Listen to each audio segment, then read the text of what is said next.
What's up, everybody? Welcome to the Line Movement NFL show. I'm Dieter Kurtenbach. I'm joined by Matt LaMarca and Joe Holka. Really excited to be with you guys, and we're going to be with you guys a lot over the course of this NFL season, which starts Thursday. That crept up on us real fast. No preseason, no problem. NFL starts Thursday. We're not going to go over that Thursday game in depth. We're going to go over all of the great Sunday action that we have. We got shows on Thursday. We got shows on Sunday night. They'll handle the island games. But, man, it's so much football to get to. I'm not even sure we could have done them justice. Let's meet the panelists. Let's go to the board. Let's start with Matt LaMarca, the guru. If you've watched our NBA content, you know that me and him love breaking down hoops. But listen, if you're in the betting space, you love football. That's just a given. Matty, how we doing today? Yeah, I'm pumped up, man. I've kind of settled into this niche in the niche. I don't know how to say that word. Where I've been doing a lot of basketball and baseball, but football is really my first love, especially with on the sports betting side. It's just so great to sit down on an NFL Sunday, get a bunch of bets in, and just stay glued to the couch for a couple hours. So I'm excited to be doing a little bit more line movement stuff. Obviously, Dieter, we've worked together on NBA. You're okay. Thanks. Appreciate that. I don't mind you. But Joe, me and Joe go way back.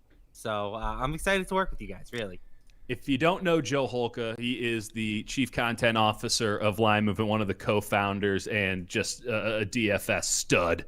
And he's going to come in and help us out. I mean, Matt and I, we're going to be breaking down the lines on these games, right? Like, we're going to just do bets against the spread, what we're seeing from the books, movement on those lines. Funny how that works out. And Joel's going to help us out with a little bit of the DFS stuff as well, because that is such an important part of betting, quote unquote, football in this day and age. But first off, Joe, happy Tuesday to you. How you doing, man? What's up, guys? Yeah, it's been a while since we were able to, I guess, fully dive into the NFL. So I'm pretty excited about that overall. Excited to, you put it very nicely, the fact that I'm a little bit more new to the betting against the spread type of stuff. I'm a little bit more focused at the player level. So this is gonna be fun for me too, to kind of get to pick your guys' brain every Tuesday. So this will be a lot of fun. I know you guys have been hanging out together doing some NBA stuff. I had to get in the fun, right? So this will be fun. Absolutely. Listen, we've been getting weird over on the NBA side, and while the NFL side has its cast of characters here at Line Movement, which you will all meet very soon, and we can never match that level of weird, I think that we can get a little funky here. I think that we can find some things to dig in on, because there's some really weird trends that I'm looking at right now as we look at this Week 1 slate that I'm just not sure what to make of them. So let's talk it out a little bit, and let's go right to Sunday. Let's skip over the Chiefs given 9.5, depending on where you look, to the Houston Texans on Thursday night. There will be plenty of conversation about that here on Line Movement. But let's go right to the first game. I guess alphabetically, I don't know. We can go in a bunch of different orders, but let's start with the Jets and the Bills. So the Bills are 6.5-point favorites on blitzbet.eu. That feels right to me. The Bills are obviously a much better team. I'm not seeing much reason to think that line's going to move all that much. I'm seeing in some places that 70% of the spread bets are on Buffalo, as you would expect, and the line's only moved half a point. So it looks like that 6.5 is probably locked in. How do we feel about the Bills as almost a touchdown favorite over what was, let's be honest, a really bad Jets team last year? Go ahead, LaMarca. Let's hear it, buddy. Yeah, sorry. I didn't mean to put you on the spot here, Matty. Matty, I know that this one might hurt, but we'll get it out of the way. You're ripping off the Band-Aid. I like the Jets here. I think that 7 points is probably a bit too many. For starters, I think underdogs in general are the way to go in week 1. Agreed. You know, it's the biggest uncertainty week of the year, you know, where we have our ideas about who's good, who's not good, but you really don't know. So this is our first chance of really seeing these teams. And not to mention, this is probably the weirdest NFL year to date. Of course. You know, no preseason. There's going to be minimal fans, if there are any fans. Who knows how much any of this plays in? Like, how many points for home field do you give the Bills in this situation? Do you give them any? Do you give them the usual 3? This is all stuff that we're going to kind of have to figure out as we go. So just looking at the game, I know that the Bills are a team that have some some expectations this season, but I need to see a little bit from them on the offensive end. You know, Josh Allen obviously has all the talent in the world, huge arm. They did bring in Stephon Diggs. They have some potential, but that's all that it is at this point is potential. So I think that the 7 points with the Jets is actually kind of appealing. When the Jets had Sam Darnold last year, they weren't good by any stretch of the imagination, but they also weren't dreadful. It was when they were playing all the other quarterbacks under the sun that they were really like embarrassingly bad. So I think talking about Bryce Petty. You're telling me Bryce Petty wasn't very good? I think that 7 is probably too many. And if you look at the betting patterns here, yes, the Bills are getting like 70% of the bets, but they're getting only 42% of the money. So the significant bets that have come in so far have come in on the Jets.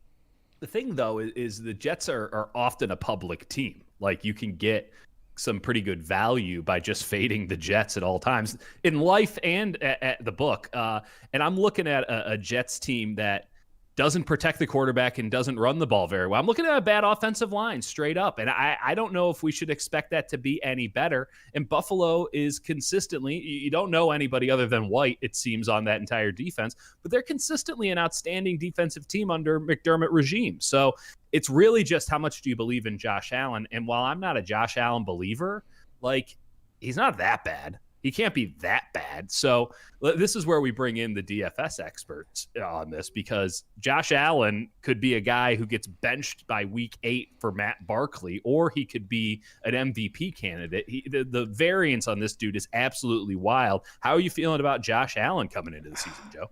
Guys, I think this is like right away, like the biggest difference, right? So like I look at a guy like Josh Allen, he uses his legs. He's obviously someone that we're looking at for fantasy each and every week.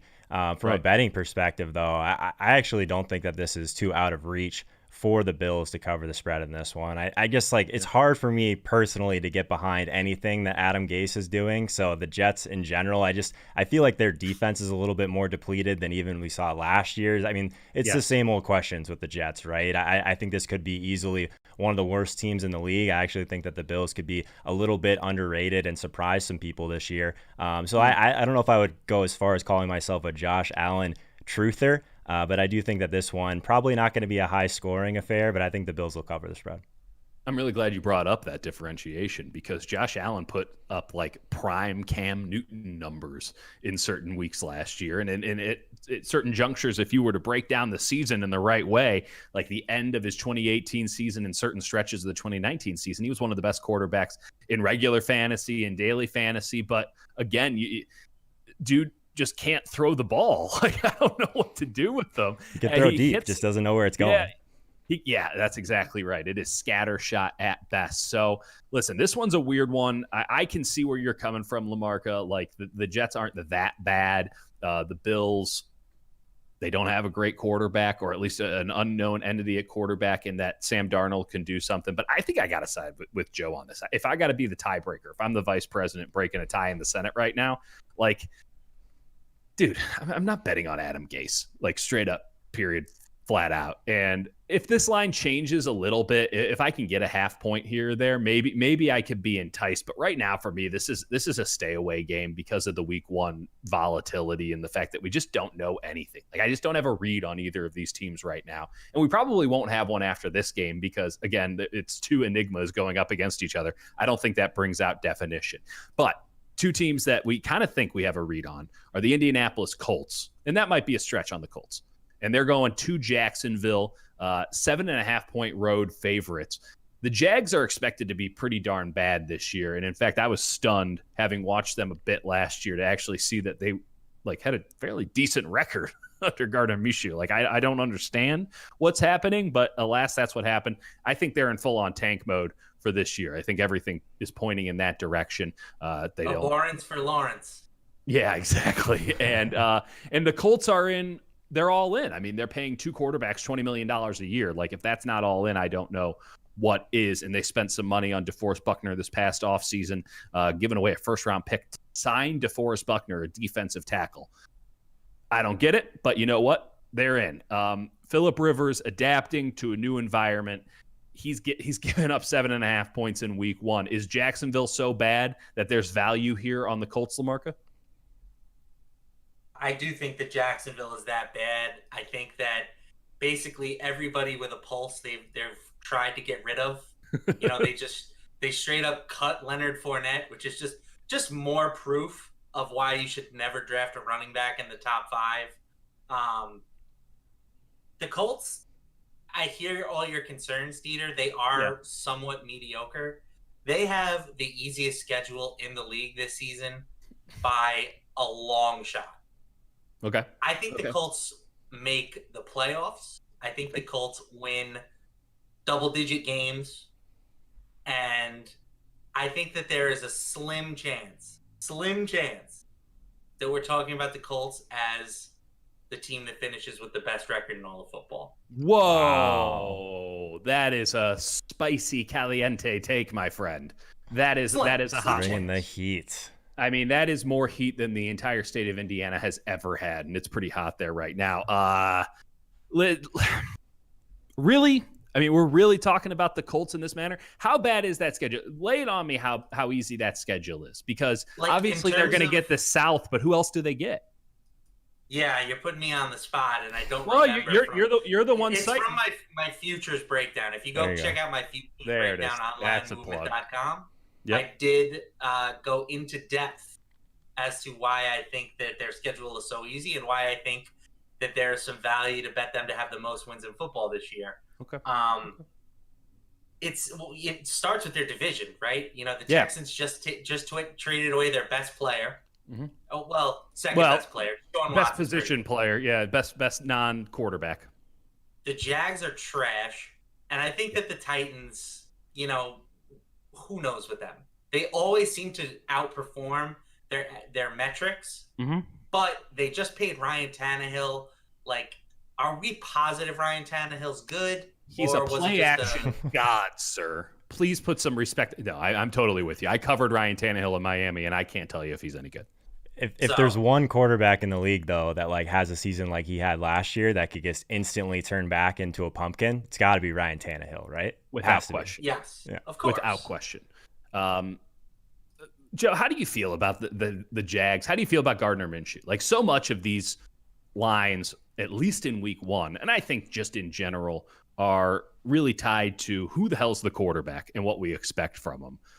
Minshew, I mean, you got to enlighten me here. Was he ever playable in daily fantasy last year? Oh yeah. I mean, so the thing about Minshew is it's Jacksonville, right? So he was always very cheap. Right. He runs a little bit. He's not scared to throw deep, which I care about. So he's actually a very similar, or at least comparable guy from a fantasy perspective than Josh Allen we were just talking about. So like this, I actually see this game for Josh Allen. Yeah, I mean, I see this game pretty similarly to the other one. Obviously, we're looking at a team like the Jaguars, who's as poor as the Jets, probably worse, right? Like probably going to be one of those teams that threatens for that number 1 pick. So I hate coming on and just like taking 2 favorites off the bat, I think the Colts cover the spread here, and we mentioned that they're probably going to be a little bit more of a run-heavy team. We saw that a little bit last year, but I think just because they bring Rivers in doesn't mean they're all automatically going to be this pass-happy team. I don't think that's what they want to do. They're also a lot stronger on defense this year. They signed DeForest Buckner as that anchor, right, for that front 7. So I think that having him is going to make them that much stronger on defense. They were a good defensive team last year, right? So I don't think Jacksonville is really going to be able to compete in this one. I like Jonathan Taylor, the kid out of Wisconsin that the Colts drafted. I think that he has bell cow opportunities on him immediately, though, now there seems to be some pushback on that. And who the hell's a bell cow in this day and age anyway? But kid's a stud, gets across the line real fast. In that scheme behind that offensive line, I think he could be huge right out of the gate. And you don't want to put too much on Rivers because, we mentioned the guys who can throw the ball deep down the field. Old shot putter Phillip Rivers ain't that guy anymore. He never really was that much of a guy. He'd somehow find a way. It's tough to look at now. It's tough to even look at the data on some of that stuff. So they're going to run the ball. They're going to be in probably heavier sets, and Jacksonville can't do anything to stop them. Maybe it works. Maybe it works for them. Maybe LaMarca's right in that they do have value in being the best team in the AFC and getting a first round bye. Wow, slim value, whatever. It's still you said it, not I. And listen, hey, man, you can be gloating come week 4 or week 5 when it looks real good against that weak schedule. A team that I am on this year, mainly because everybody has to now overcorrect for their hype last year, is the Cleveland Browns. And they're going to Baltimore here in week 1, and they're getting 7.5 points on blitzbet.eu. I love that value for the Browns. I really do. I can understand reservations about Kevin Stefanski coming in and not being able to install what is a very different offense from what they ran last year, if you can call what Freddie Kitchens did in offense, going to that more, Gary Kubiak style. But I think that's a perfect fit for the personnel that Cleveland has, and I think that defense has a chance to really make a jump. Baltimore is obviously an exceptional team, but 7.5 points week 1 is a lot to give. I'll go to you first here, Joe. What are we thinking here about the Browns? What are we thinking about the Ravens? Yeah, I mean, my first glance is that I thought this line would be a little bit larger than it was. I think that if we were to look at it just like, I actually think that the Browns, like kind of that post-hype sleeper, right? Like everyone was talking about them last year, maybe this year a little bit better. I still think it's going to take them a little bit longer to kind of get out of the gates with Kevin Stefanski. So I think that the Browns, the team we'll be talking about in a couple of weeks. I think the Ravens roll in this one. So again, at some point, I think that I'm going to take a stand on one of these underdogs, but it's not going to be for the Ravens, I don't think. I mean, what would you say if I were to push back on that and say that Cleveland has the athletes to go up against the Ravens? Because really what Baltimore's doing is they're creating one-on-one matchups in the run game that they always have the best athlete at, whether it's Lamar Jackson or whomever's in the backfield, or even, Hollywood Brown coming in on an end around in that 22 personnel. I look at the Cleveland defense, and while it might not be well coordinated, I do see dudes, and dudes matter on defense. 7.5 is not a lot, especially if, let's just presume both teams are going to try to keep it on the ground a lot. There might be limited possessions in this game. Baltimore has done that time and time again. A touchdown and a half might seem aggressive to me because it only takes 2 or 3 bad possessions by Baltimore, which you can easily see happening. It's week 1. Stuff's just not going to click immediately. It might, but it doesn't have to. I don't know. I think there's value in 7.5. I'm a little bit surprised to hear you say that you thought this would be a little bit more. Yeah, I think I'm so scarred from what I saw from Baker Mayfield last year, and I always have to kind of come back to the quarterback when it comes to these scenarios. So maybe that's where I'm at. But LaMarca, what do you think? You're kind of the natural contrarian on a lot of this stuff, so maybe you're on the Browns. Yeah, do it, baby. Tell me I'm right. So I absolutely love the Ravens prospects this year. I think that they're the best team in football. But I think that top to bottom, they have more talent than anybody else. But yes, you look at the Ravens, Lamar Jackson as a home favorite in his career. 3-7 against the spread. Kind of surprising, right? 3-7 as a home favorite. He has thrived as a dog. And it's going to be a little bit different this year with the Ravens, where they're going to be favored basically every week. So we're going to see, how this dynamic changes. But Dieter, I kind of like your thoughts here. I think that 7.5 is probably a smidge too much. I mean, I'm not going to make a habit out of betting against the Ravens very often this year, because I do just think that they're so good, and playing them is so different, right? Totally. Trying to prepare for the Ravens in 1 week is nearly impossible. But the Browns have had months to prepare for the Ravens. So still doesn't mean that they can stop it, but at least they've had some time to try and come up with some different things. So I'll take the Browns here getting the 7.5, but again, it's not a spot that I feel like super confident about.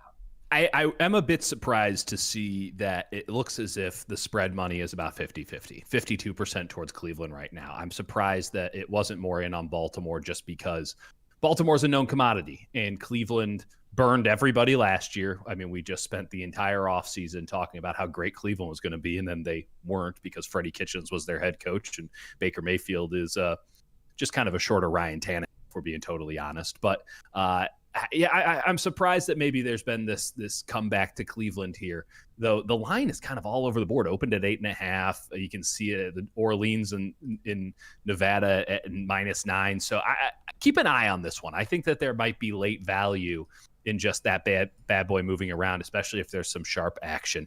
Let's go to a game that feels like the opposite of this. This is 2 mediocre, perhaps even bad teams going up against each other in the NFC North. And we're going to be saying that a lot about the NFC North this year. The Bears going to Detroit. Detroit is a 3.5-point favorite over the Chicago Bears, a team that was in the playoffs 2 years ago. I don't even know where to start with this. You have Mitch Trubisky as I can tell you this. Mitch Trubisky's the starting quarterback for the Chicago Bears for now. Nick Foles waiting in the wings. Matthew Stafford is back in the fold. I don't really think about the Detroit Lions all that often. Matt LaMarca, am I missing anything here? Is this a team to be reckoned with?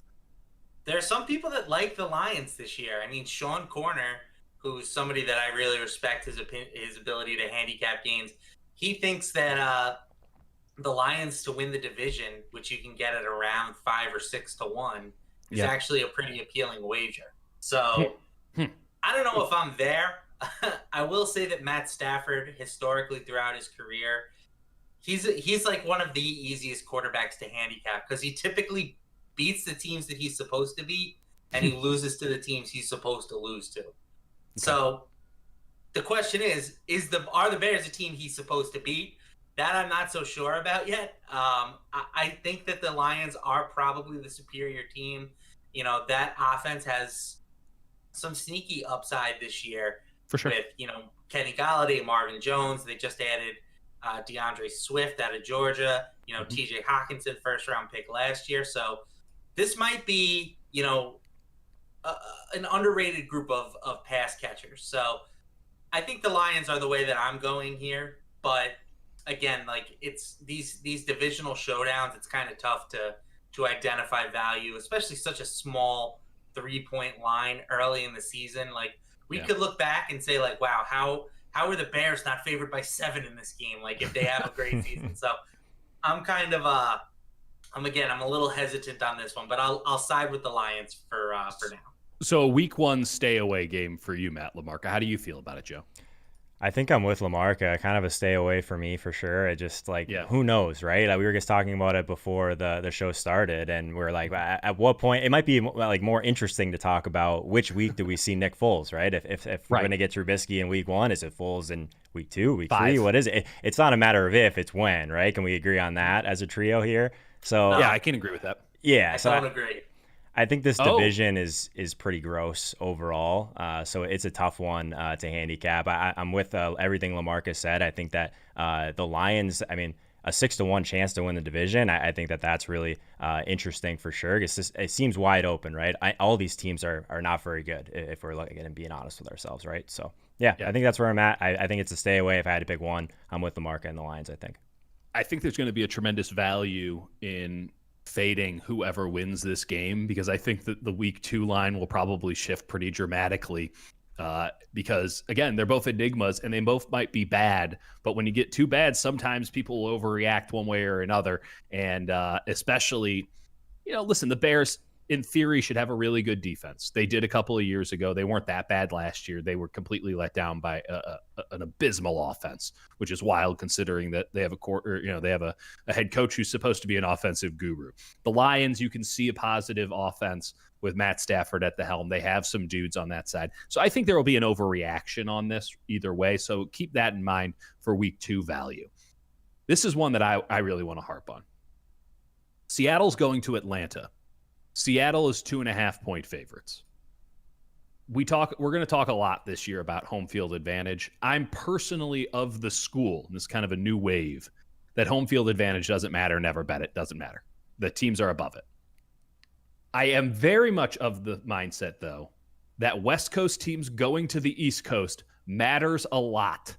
And if this game was on a neutral site in the Central Mountain Time Zone, I don't think that Seattle would be 2.5-point favorites. This feels like an even money game to me. I'm bet Atlanta. That's what I'm saying. If you're getting 2.5 points at home with a team coming from the West Coast having to play a 10 a.m. body clock game, bet Atlanta just on principle, because West Coast teams coming to the East Coast so rarely win, and the home team almost always covers. Who's out on the Falcons? Who's not feeling the Falcons? Who thinks I'm a moron?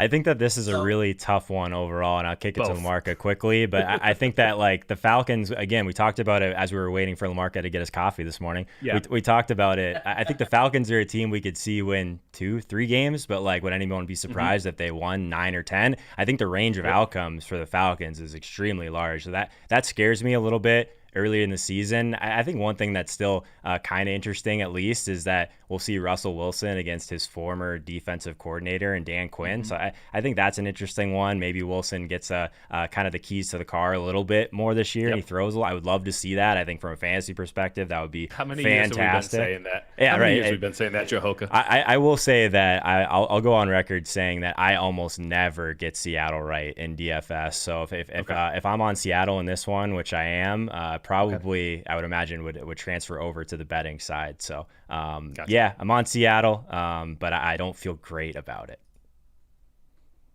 LaMarca? So here are my thoughts on the West Coast to East Coast thing. It was a thing for a while. I'm looking at the betting data here from back to the 2003 season. So from 2003 through 2013, if you faded teams West Coast going east, you would be 23-9 against the spread. I know. I made a lot of money during those years. Since then, though, losing record in that spot. So the books have caught on, and they have adjusted to this whole West Coast to East Coast. Yeah, that is the rumor. That is certainly the rumor. Though I'll say this: Seattle is getting almost 3/4 of the spread money on this, and the books are holding strong. So I'm not sure where that goes from here on out. I mean, they might get talked out of it. I'm not saying that Seattle is the right side in this game, by the way, either, because I hate Seattle. I hate Brian Schottenheimer with a passion.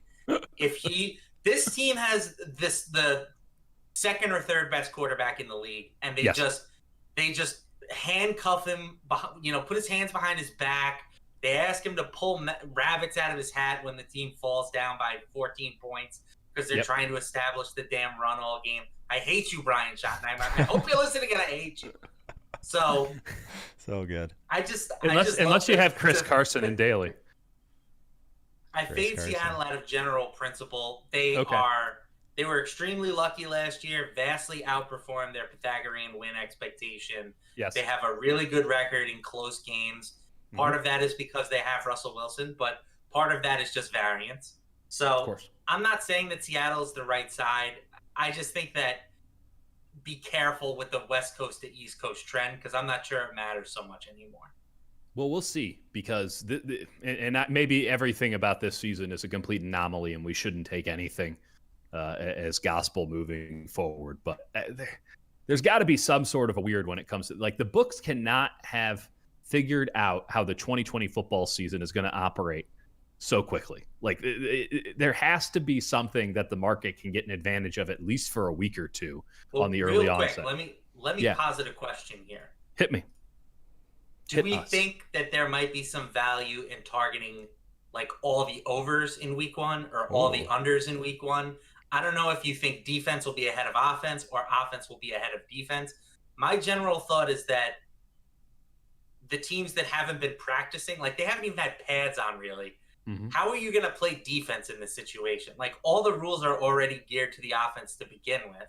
Yeah. And we kind of saw this the last time we had like a shortened NFL season. Like the offenses came out and were just putting up like 1 billion points to start the season. So I think that there might be some value in just targeting all the offenses.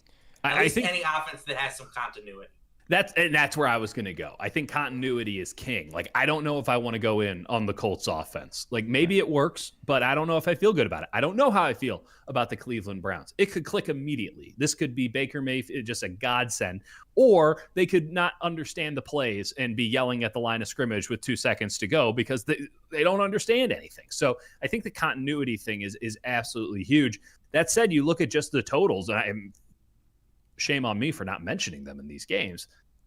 I don't see any numbers on this board that would scare me off outside of maybe the Cowboys-Rams game, which we'll talk about way later on. And we actually won't even talk about it because it's the damn Sunday night game. So, Sunday afternoon, maybe just bet a bunch of overs. Why not?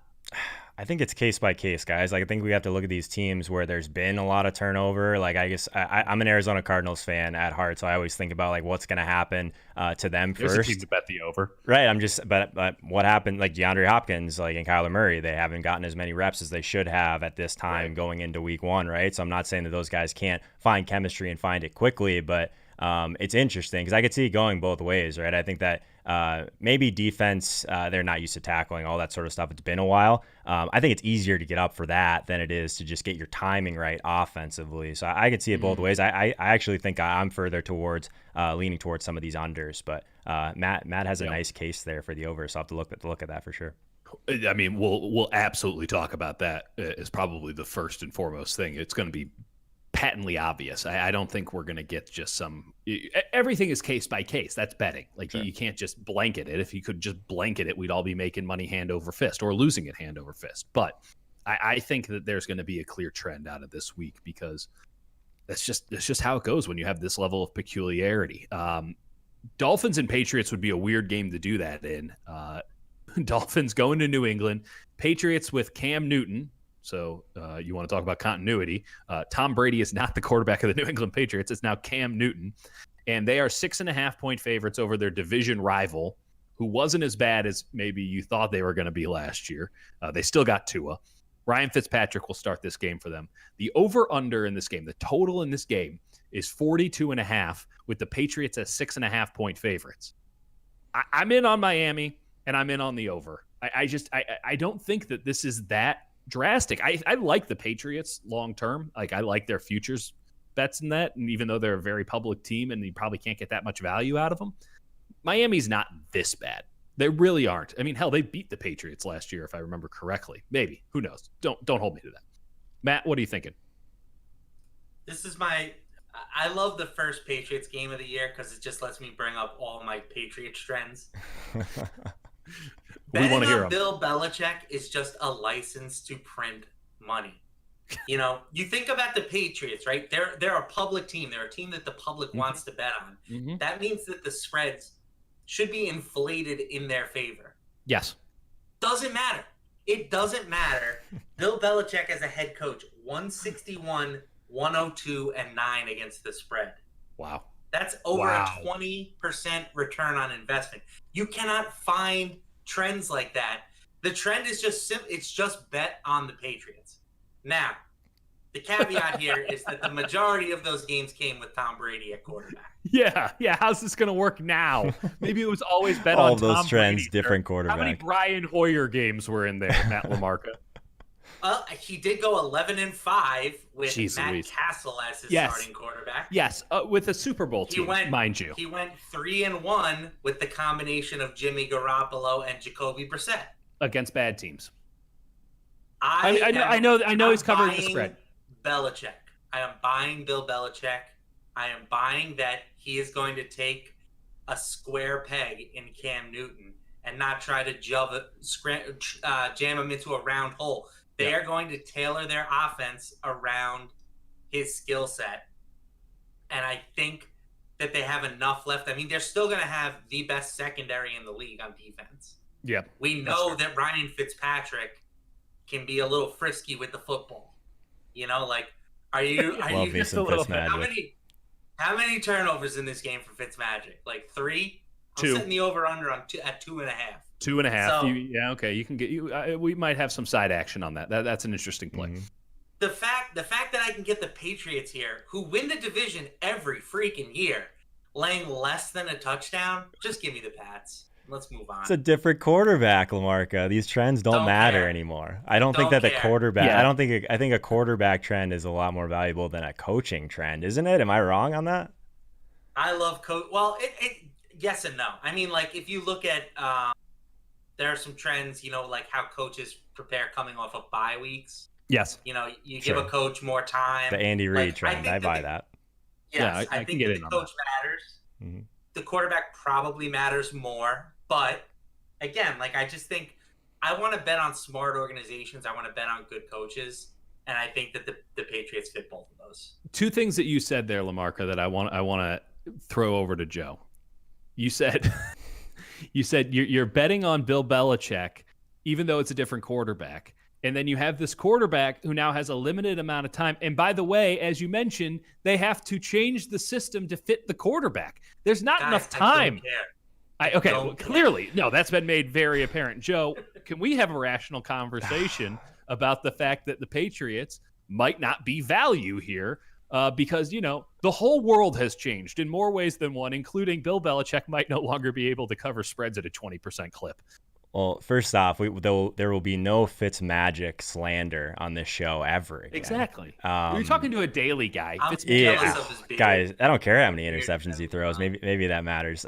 In terms of the Bill Belichick stuff, he's lost a lot, right, in free agency. But then on the other side of it, Miami lost some guys to opting out, that sort of thing. Yeah. This game is tough for me. I think that I agree with LaMarca that I think the New England's probably in a better position to kind of grind this one out a little bit, slow and steady. I mean, it's their first game without Tom Brady. Maybe they run the ball a little bit more. Obviously, is that a formula for success for the Patriots, running the ball more? They don't have any running backs. This is true. Both running games are pretty terrible, right? So that's why I would bet on Miami's over New England's right now, just because at least I know what Miami's trying to do. It's true. I mean, 6 points, though.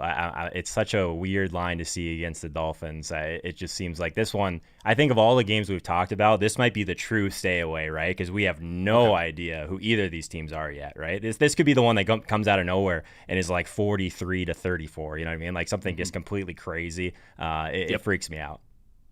I love the Patriots. I'm not staying away. I love the Patriots. I love the over. Just making it clear if I haven't. I love the over. I mean, you're telling me that the books expect this to the Dolphins to score less than 2 touchdowns. No, I'm just going to bet on them to score more than 14 points. That's it. Even if the Patriots somehow cover, I'm just betting over 42.5. That's too low of a number for me. It's just too saucy. So let's go to the Packers and the Vikings, a game that in terms of national conversation will seem spicy, but honestly, I'm kind of out on both of these teams in general. I'm out on the entire NFC North. There's been some hype around the Vikings as of late. I can see it. I mean, who are they competing with? People will still continue to bet on the Packers. I'm fading the Packers hard. I've been fading the Packers hard. Make a lot of money fading the Packers this day and age. Not Vikings. Last year. Well, weren't they 13-3 last year?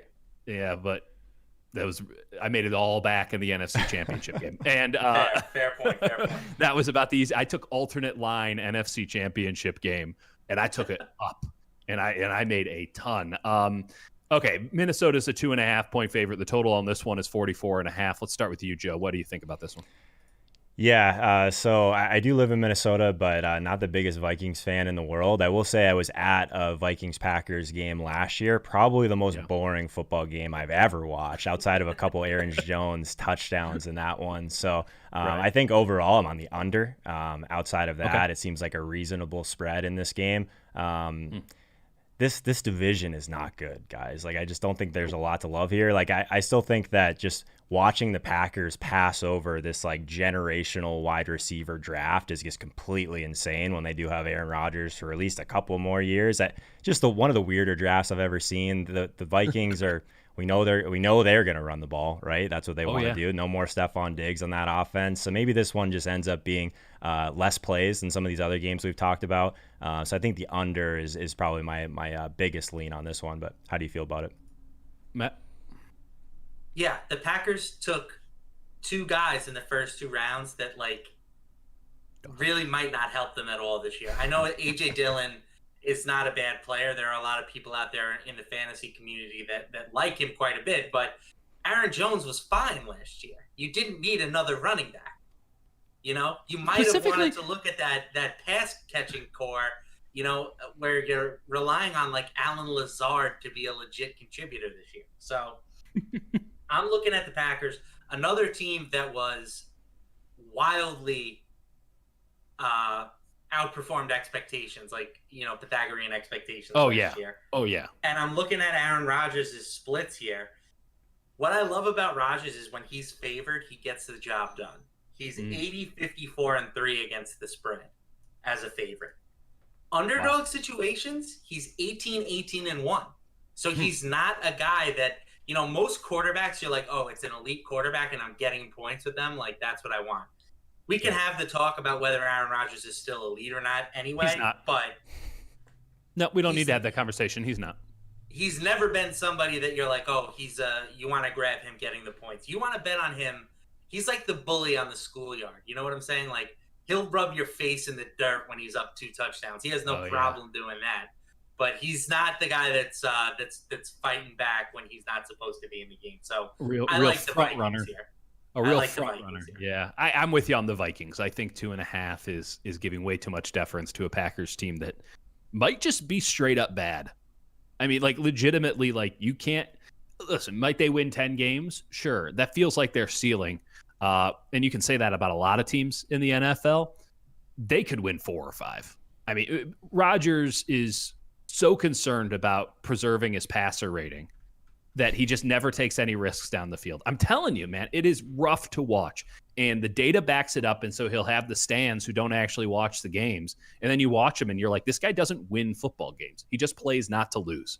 And that leads directly to where LaMarca was going with that trend, which was good data about, like, dude will beat the teams that he has no problem playing. But when the going gets tough, like, he's just not going to air it out. He's not going to take the risk. Give me Ryan Fitzpatrick any day of the week. At least Ryan Fitzpatrick will try.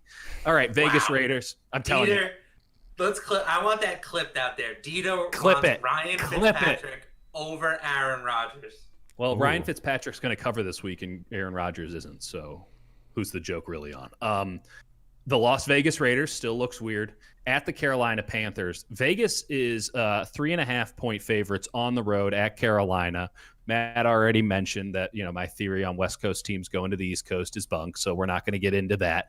Total's 47.5, which I think is giving way too much credit to Carolina on the offensive side here. I was under the impression that Carolina was tanking. It doesn't seem as if Vegas is helping their hometown team here at all in that regard. Matt, what's going on with this line? How do you feel about it? I like the Panthers. I actually think the Panthers are not going to be all that bad this year. Offensively, I love their group of skill players. You know, you've got Christian McCaffrey, obviously, who everybody knows about. But the wide receiver trio of DJ Moore, Curtis Samuel, and Robbie Anderson, like, talk about guys that you just want to get the ball in their hands. Yeah. All of those guys can take any play to the house. Yeah. You know, Robbie Anderson, I think, is one of the most underrated players in the league. Like, as a true deep threat to take the top off of the defense, he matters. There are very few guys that go deep as well as him. So we'll see what Teddy Two Gloves, Teddy Bridgewater can do with all of these weapons. But he had some moments with the Saints last year when given the opportunity. So the fact that they're getting points here feels wrong to me. Interesting. Joe? I think my biggest problem with this game is that it's the Las Vegas Raiders, and in hockey, it's the Vegas Golden Knights. Like, can they just pick one as a city? Like, I absolutely hate it. That would be a lot easier for me personally. I don't know. It's I like some of the things that the Raiders did in the draft. Like, they upgraded a wide receiver for Derek Carr. I think this offense could actually be okay. We've seen Derek Carr like at least be serviceable at times when he has some weapons. We got Josh Jacobs in there, who I think is going to be pretty chalky in DFS in this spot. I'm not as bullish on the Panthers as LaMarca is. I think just like what they lost, I mean, losing Luke Kuechly alone on that defense, I think that there could be some success that that the Raiders have here, that the Las Vegas Raiders, God, it's still so weird to say. It's bad. And Teddy Bridgewater, I feel I live in Oakland. Yeah, exactly. The Teddy Bridgewater thing, fine. Like, I don't really understand why people are super pumped about Teddy Bridgewater. Yes, he played well for the Saints last year. The Saints had one of the best offensive lines in the league. A lot of people could have gone and played for the Saints last year and dumped some passes off to Kamara. Like, yes, I think that the biggest winner in that trade is just Christian McCaffrey, right? Because Teddy's just going to check it down 19 times a game, which is fantastic, right? From a betting perspective, I'm on the Raiders in this one. I don't think it's that close. I'm with you. I'm with you, Joe. I think, you know, I love what you brought up with Robbie Anderson, and I don't think that there's any bitterness there because he's no longer a Jet. But, like, it's Teddy Bridgewater doesn't throw the ball downfield. Like, he doesn't go over the top. So it doesn't matter if you have a guy who can go over the top. Yes, he can. What he's doing is he's taking the top off a defense so that Teddy Bridgewater can throw a 5-yard slant route underneath. And maybe there's value there. Maybe there's value there because now you have Samuel and DJ, and, like, I think they might be able to move the ball a little bit. But man, I think they're going to give up points, and Gruden is not very good at thinking on his feet, but I imagine that he has a pretty damn good game plan for week 1. I mean, I think from here on out, it's going to be pretty rough, but I think Vegas is probably the play here at 3.5 with a Carolina team that, I mean, is anyone even thinking that they're going to scratch 8 wins? I think Carolina's been terrible. Like we talked about Jacksonville, we talked about the Jets. I honestly, I'm not on the Panthers this year. What's their line at right now for their futures, LaMarca? Can we look that up? Do you have it? In terms of their wins? 6. It's about 6. Oh, fade. Yeah, I don't know. I don't think I can get on board with that one. It's interesting. Here's the one thing I will say is that the Raiders are planning on starting 2 rookie wide receivers. Mm-hmm. Henry Ruggs and Brian Edwards. Tough season to do that. No preseason games for either. And receiver is notoriously a position where it's hard to come in and be productive as a rookie.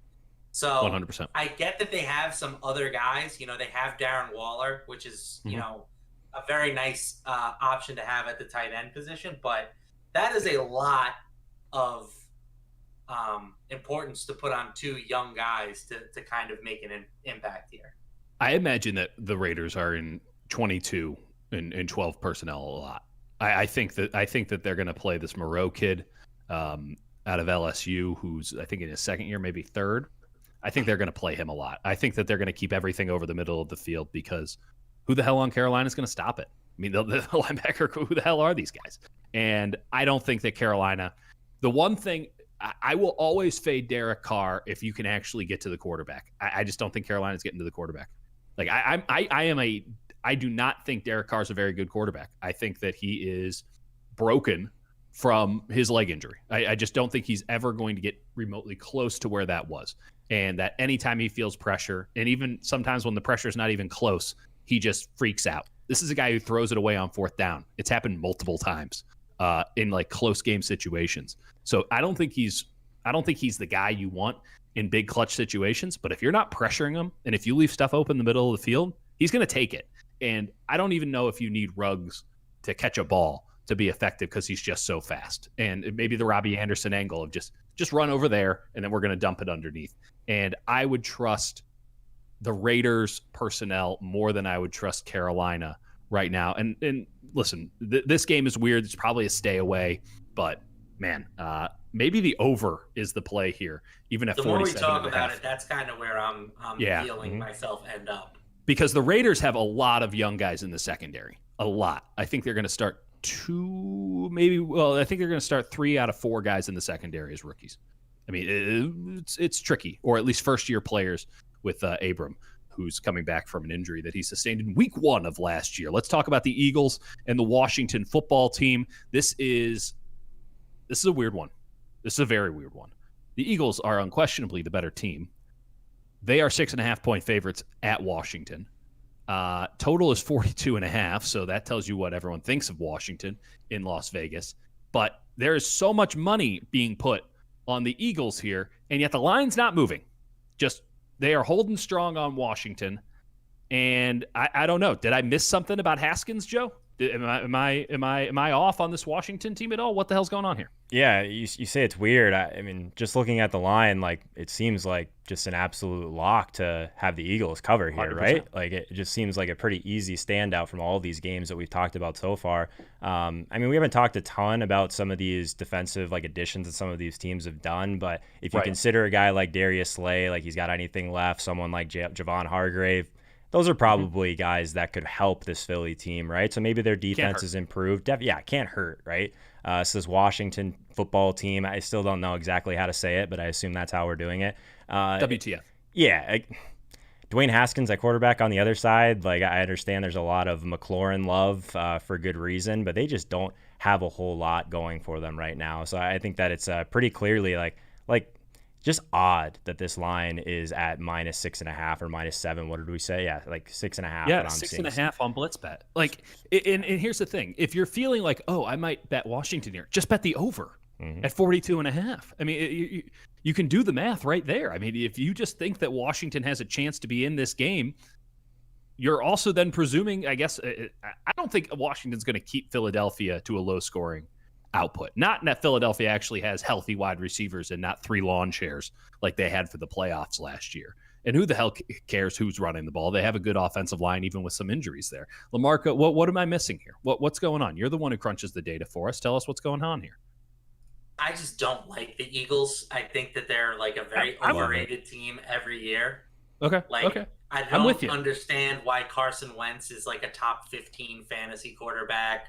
I don't understand what Miles Sanders did to be a top 10 fantasy running back. The guy had like 3 good games last year. I don't understand why everybody loves the Eagles so much. Like, to me, this is the Cowboys' division to lose. Yes, like, I agree with that. The Cowboys should be much heavier favorites to win this division than they actually are.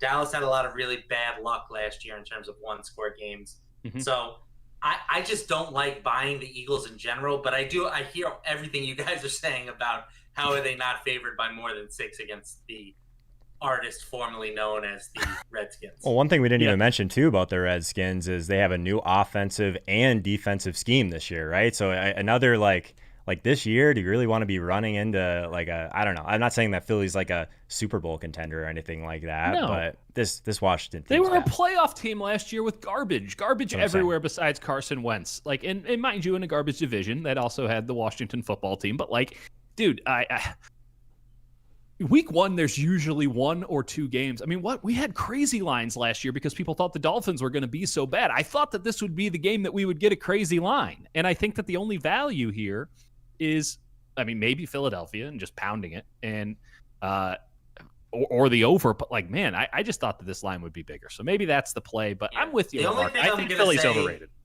Is whenever you see something in sports betting that feels too good to be true, it usually is too good to be true. So that's the only thing that gives me a little bit of pause here.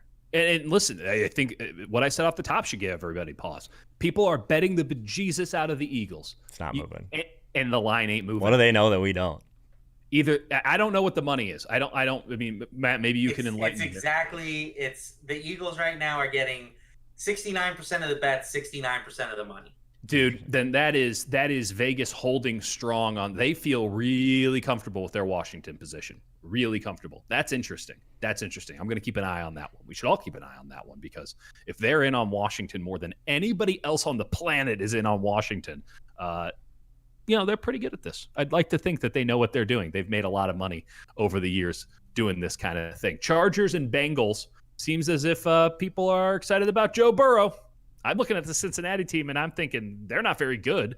Chargers, listen, they're always going to be just fine. Derwin James is out, which is a big deal. Derwin James is really, really good. We'll start with you, Matt LaMarca. 3.5 points, 42.5 total. Oh, that seems low. What are you thinking about Joey and the Bengals? I'm buying the Bengals, and I'm buying Joe Burrow in particular.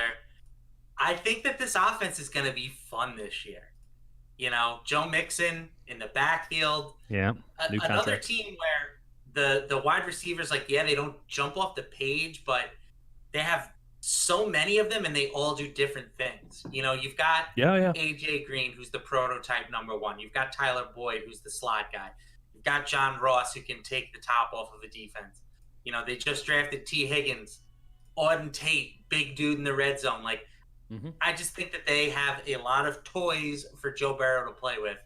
And Joe Burrow, that may have been the best college quarterback I've ever seen. I know it was 1 year. I know that it's a little bit different going from the college game to the pro game, but I'm buying the kid. I'm buying the kid while I can. And I don't think that the Chargers should be a tough matchup.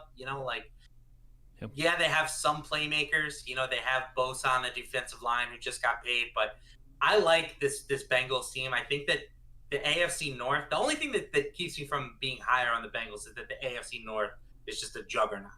Yeah. So they might only win 4 or 5 games this year because they could go 0-6 in the division. Let me ask you something about this, LaMarca. Who's going to stop Joe Burrow from being burrowed into the damn ground on every snap? His legs, man. Guy's got some wiggle back there. Is he Russell Wilson? No. Well, then I guess he's going to die because I don't know who's going to stop him from being absolutely annihilated. He's going to get David Card. That's how it's going to go down. Oh God! Well, I hope that's not. I hope it's not the case either. But I'm looking at this offensive line, and I'm like, it was bad last year, and it got worse. And I've heard from too many sources that he is just having to run for his life in practice, and the Bengals defense isn't even that good. Pass protection is everything.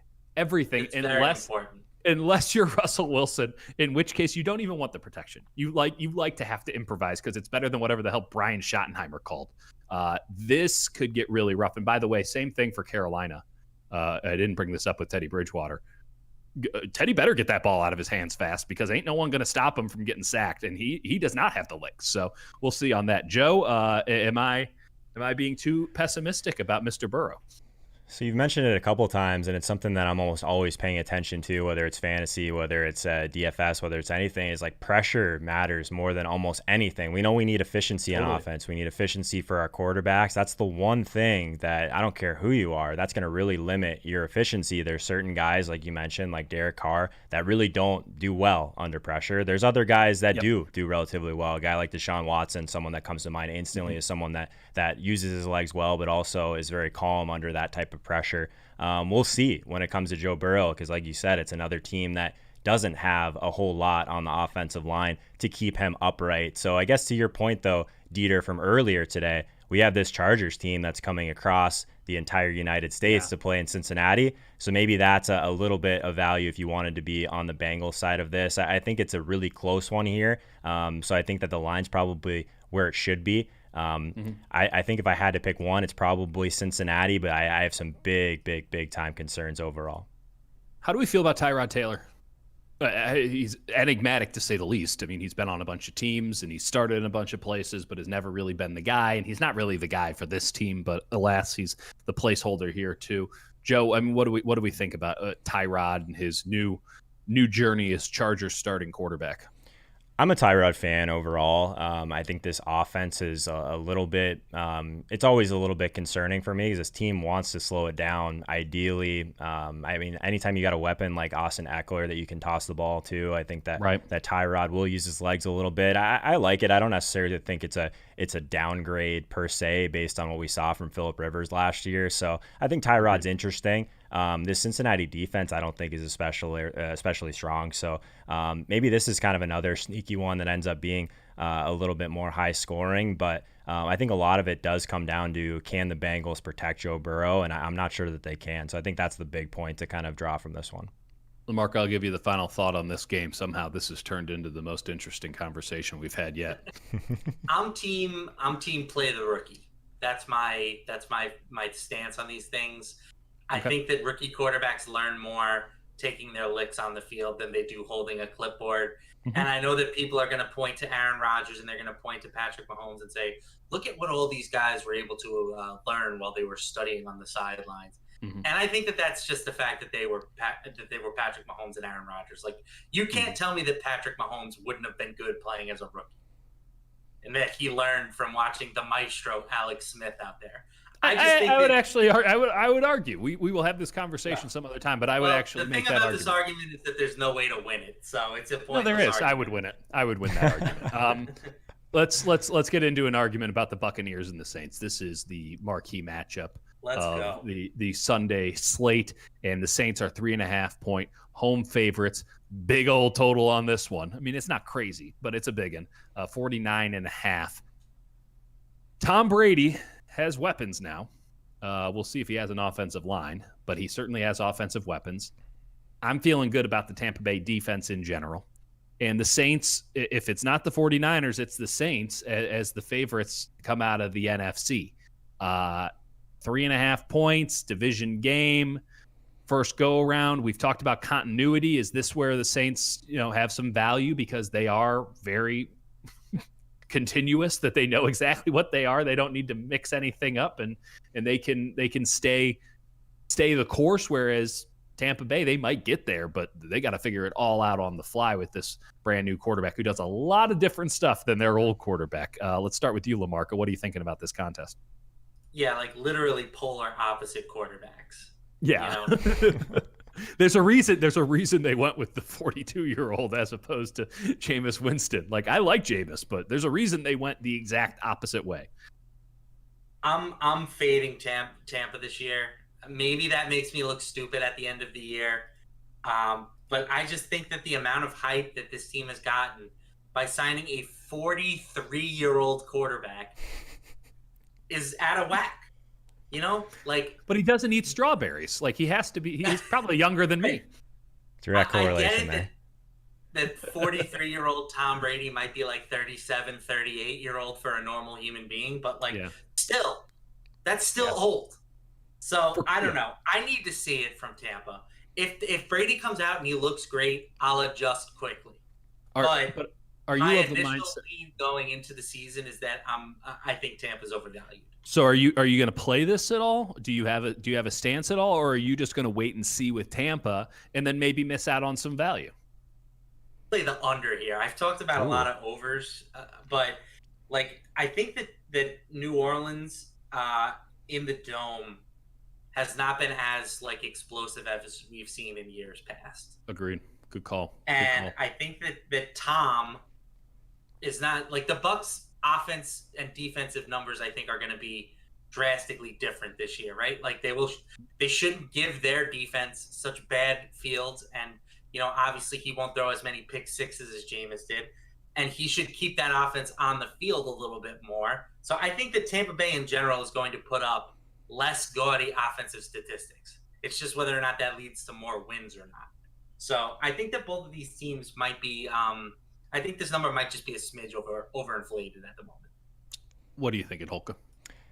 Yeah, this one, I'm looking forward to a couple of things, right? I think since no one thinks Tom Brady can throw deep, he's just going deep to Mike Evans on the first play. So I'm looking forward to that. I'm also looking forward to just watching all these people that think the Bucs are going to go to the Super Bowl just be really disappointed, because I know that they have the defense. They still have the weapons.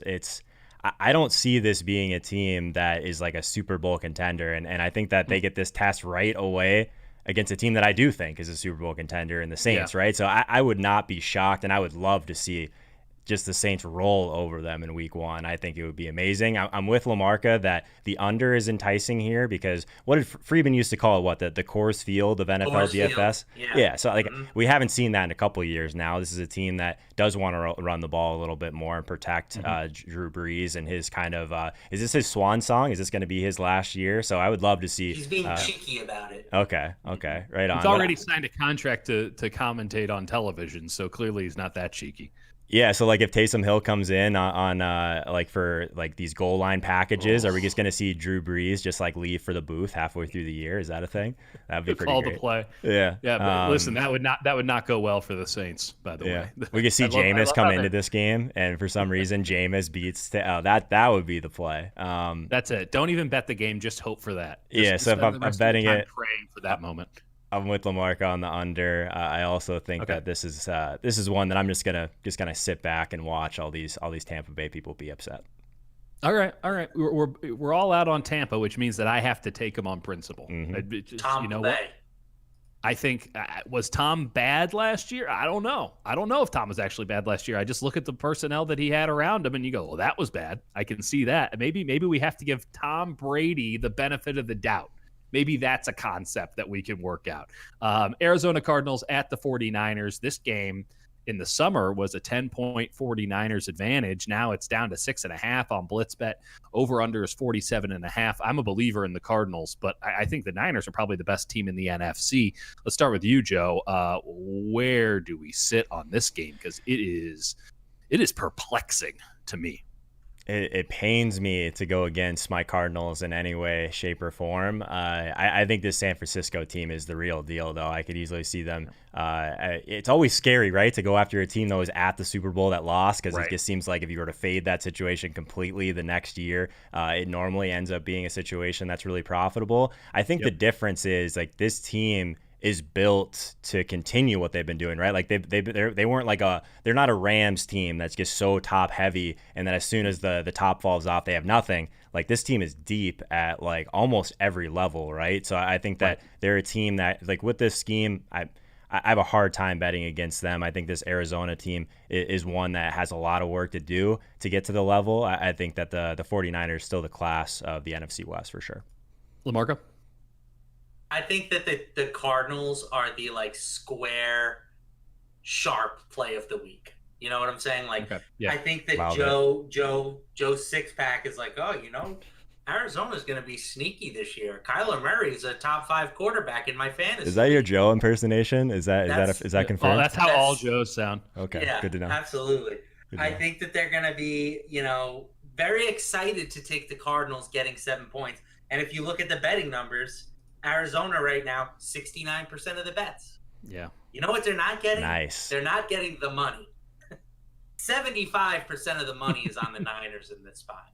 Because the pros know that the 49ers are just going to punch this team in the mouth on the trenches on both sides. You want to talk about a trench battle. Arizona can't block this team, and the 49ers should be able to maul their defensive line. So I think that this is what I'm quoting, the square sharp play of the week. I will take the 49ers. 92% of the money per Sports Insights is on the over. Ooh. Just take the under on principle. Just never go with 92% of the public. It's never that smart. If they were smart, it would be more 50-50. That's just, that's that they're in line with what the Vegas bookmakers are thinking.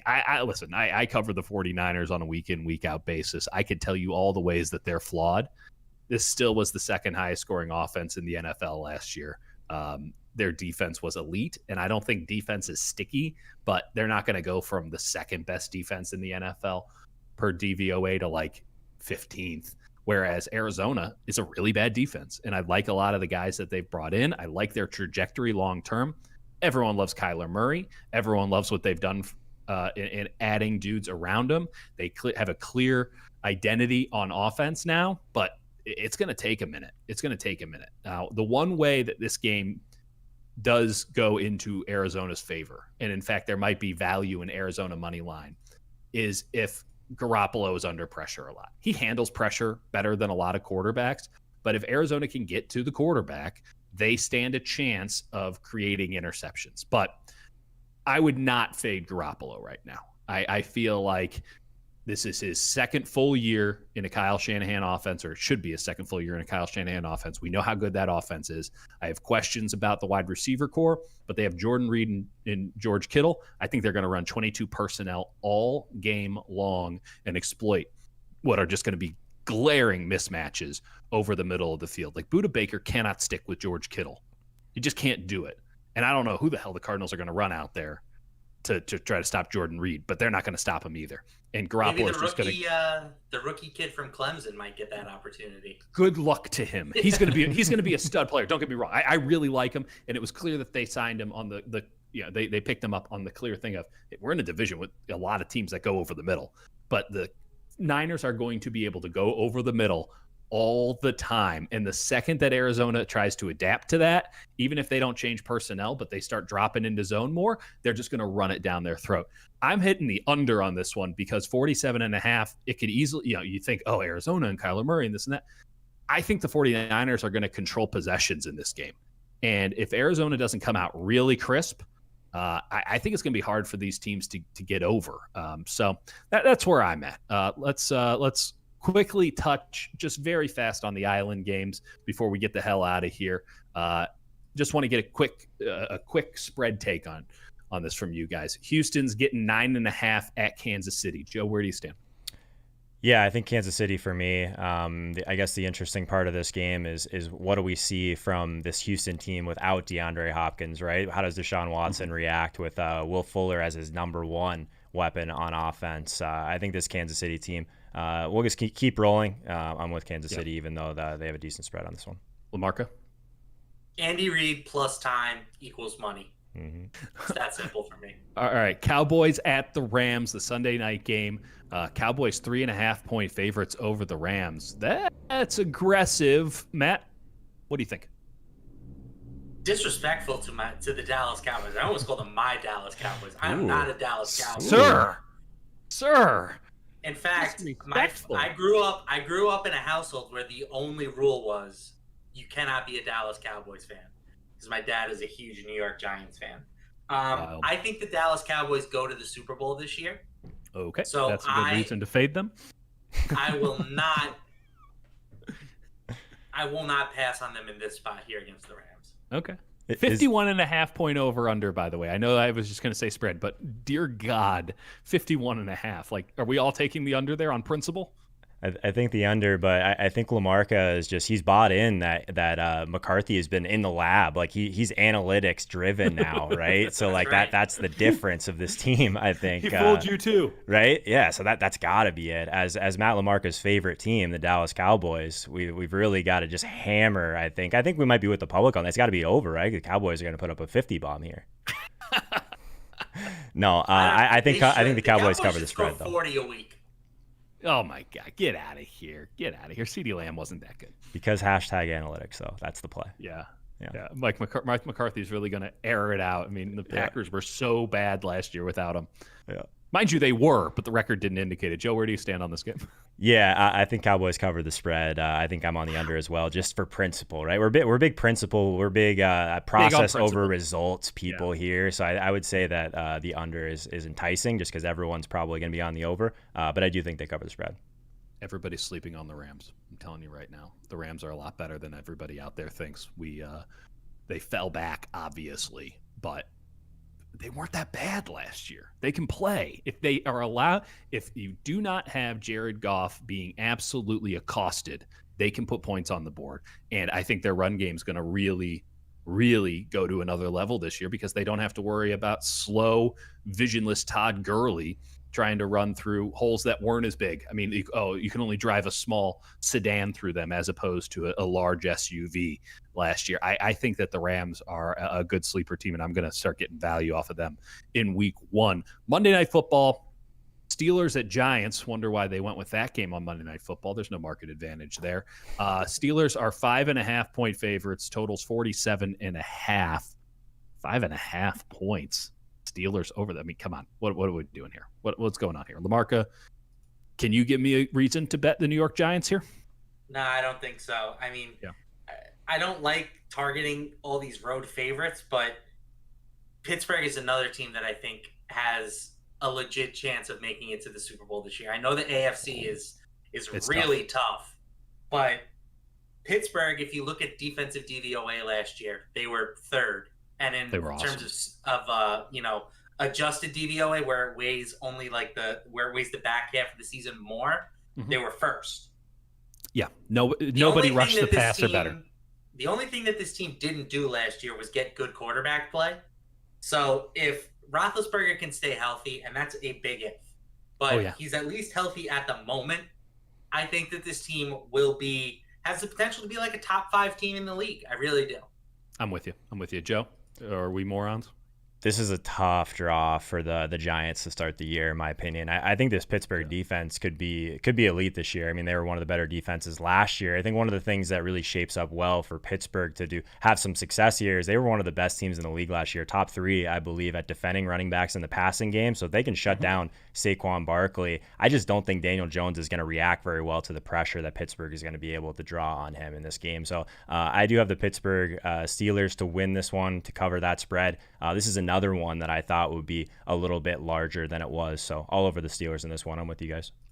All right, final Monday night game. Ryan Tannehill and the Tennessee Titans going to Denver. Matt, I know that you're not big on West Coast teams going to the East Coast as an advantage, but what about that Rocky Mountain High advantage of the Denver Broncos in the first 2 weeks? Did we still have something there? Because I don't think the Broncos are a very good team. Their defense will be better, but I'm out on Drew Lock. But, man, I mean, going a mile high from Nashville for week 1, there's got to be something there, right? Well, not only do you have the altitude, but you've got like fires, right? Like, it's snowing today. It's really snowing there today. Right, it was not as bad as California, but it went from 90 degrees to snowing in Denver this week. Jesus Christ. I like Denver here. I think that Tennessee is a team that I typically find myself fading, and they're one of these teams that like their metrics always suggest regression, but they just win these sloppy, close, ugly games all the time. Yep. Maybe this is the year that changes. I don't know. I'm reaching here. I like the Lions. I like the Broncos a little bit, but I'm probably just going to go to bed at around halftime of this game. That's my plan. 40.5 point total. 40.5. I mean, what? I mean, they're going to put up points. Holka, what are we thinking about? This is a hot mess of a game. I'm almost wondering if this is some sort of blitzbet.eu, promo where these lines are so strange. What's going on here? Where you sit? Why is this an island game? First off, like, what a weird game to lead our island game coverage with. I don't know. That's true. It's a weird one. I think this is probably a stay away for me. I just don't like either of these teams. I think I lost more money on Derrick Henry than anyone in the world last year because he doesn't catch passes. So that I just I see Tennessee again. Like, I don't know what we're gonna get from Tannehill. I think there's a lot of people that think he's turned that corner. He scares me. So I think this game has a large range of outcomes, and I'm just not interested in getting involved. Okay, well, we want you to get involved with all of our content here at Line Movement. We're going to be doing shows Thursday, 2 shows perhaps even on Sunday. We'll have a morning show for you, maybe get you some reaction that night. The content's coming fast and furious here on Line Movement. And if you're betting this weekend, use blitzbet.eu, especially if you're up above the border, because that's where you can do it. Love everybody to get in on that. And again, I'm telling you, some of these lines, man, there's value to be had. We just went through them all. You can agree or disagree, but you got to get in on it. For Joe Holka and Matt LaMarca, we're going to talk next Tuesday, and maybe we'll make you some more money then.